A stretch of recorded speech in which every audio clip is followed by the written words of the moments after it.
Hey there, ladies.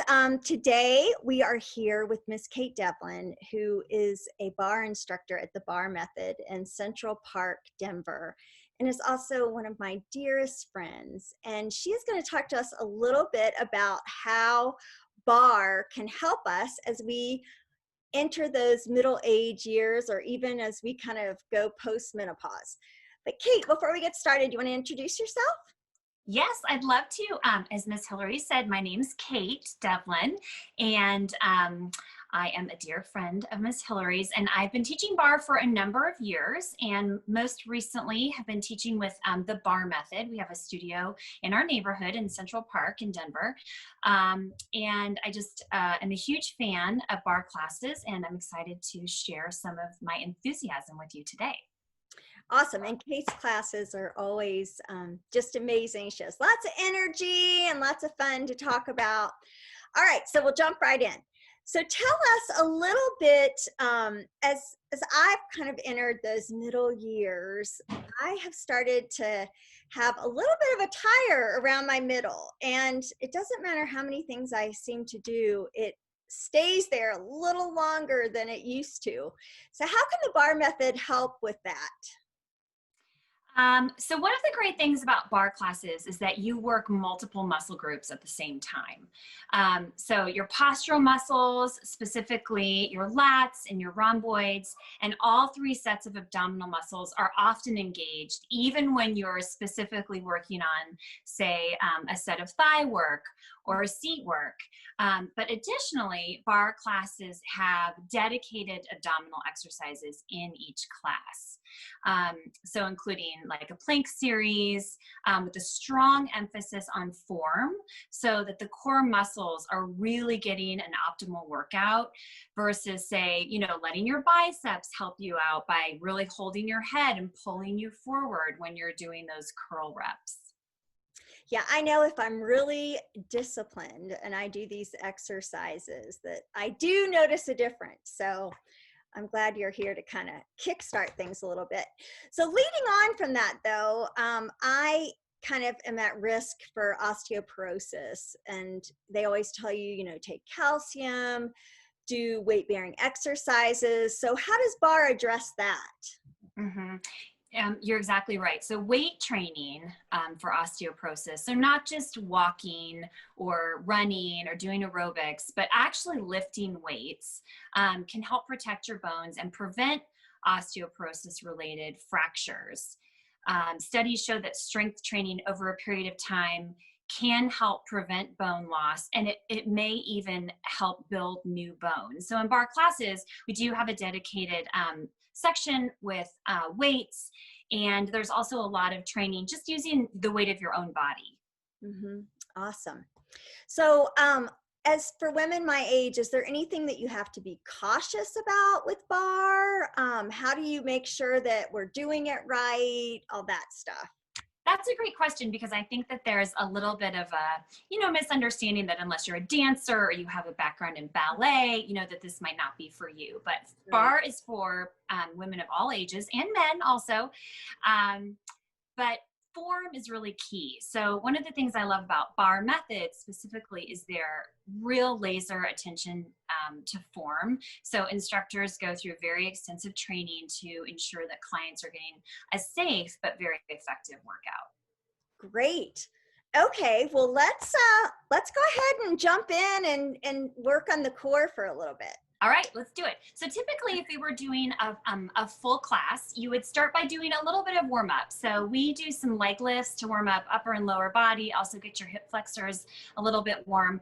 We're going to skip that and just sort of focus on our core, but just keep in mind that whenever you're going to do any kind of exercise, to make sure that you warm up properly before jumping in, not like what we're doing here. So we're going to start in a forearm plank. So I'm going to sort of set up with Miss Hillary, and then she's going to be our lovely demonstrator here. So we'll start with our plank.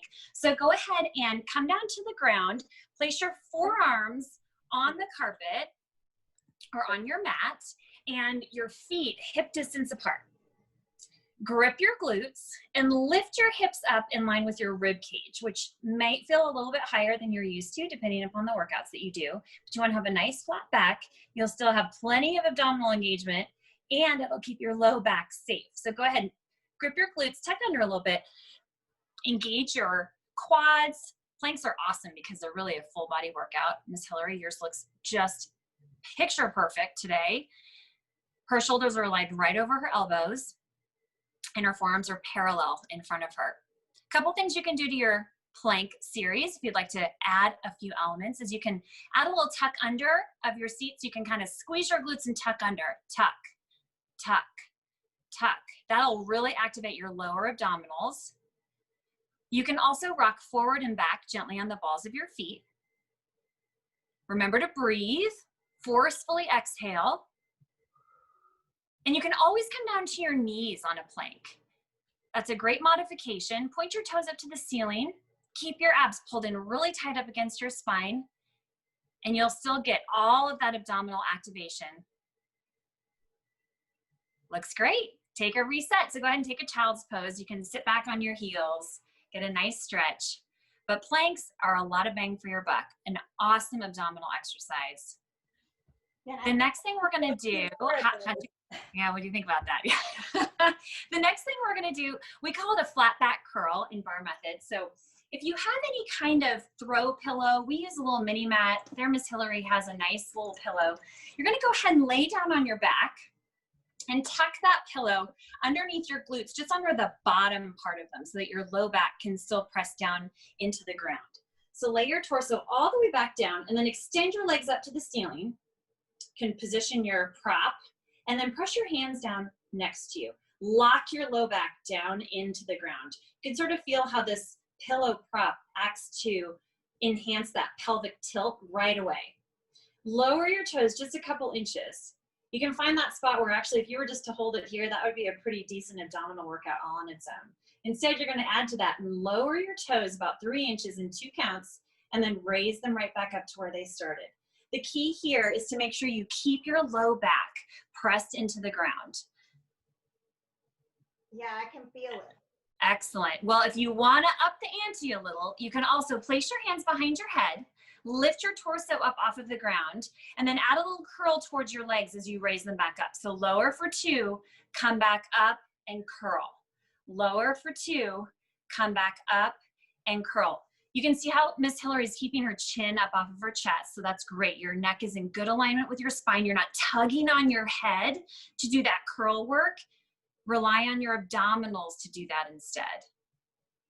So why don't you do one more, and then you can take a reset, hug your knees into your chest and lower your torso back down. You can do either. If that does not feel good for you to lift your torso up, you can do those leg lifts and get a lot of activation across your abdominals. So if you were doing this, typically you'd want to maybe do 3 sets of 10, kind of take a reset in between. Perfect. Okay. All right. You want to do one more? Yeah, let's do another. Okay, let's do it. So take your prop. This time you're going to go ahead and tuck it right behind you. You're going to put it right up against your, sort of between your shoulder blades. So come on down, put the edge right between your shoulder blades so you have a little bit of a prop up to help with any neck and back issues. So go ahead and bring your legs up to about a 90-degree angle. Align your knees right over your hips, and then slide your hands up the back of your legs. Use your strong muscles to pull your torso up towards the top of your thighs. Keep your shoulders down, your neck relaxed. So from here, you're going to curl forward just an inch. So curl, curl, curl. Keep your eyeballs locked at about a point that's a foot above your knees.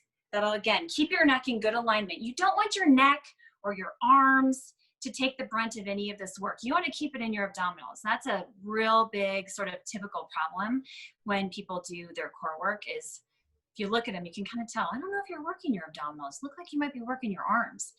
Okay, why don't you take a reset? You can lay back down, hug your knees in. All right, now let's do one more. So come right back into your position again and curl again, curl forward. Now you can keep your hands behind your legs or you can go ahead and extend them out to the side. You can always add more support right between your shoulder blades.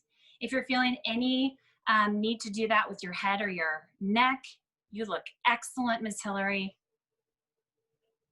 And then hold back on. Awesome. Looking good. And same thing, you could probably do like 10, take a reset, 10, take a reset, do that about 3 times. Awesome. Yeah, I can feel it. I got to get back working on this. Those abs a little bit stronger for spring break. I know, I hear you. Well, thank you, Miss Kate. So where can we find you if people want to learn more? Sure, it is my pleasure. So you can find our Northfield Denver studio online at barmethod.com, and it's BARMETHOD.com, or follow us on Facebook at Bar Method Denver Northfield. Perfect. Well, I will also post all that information, and we're just so thankful for you coming on today. Thank you. Oh, it is my pleasure. Thank you for having me. All right. Well, hopefully we'll see you back soon. I would love that. All right. Bye. Bye.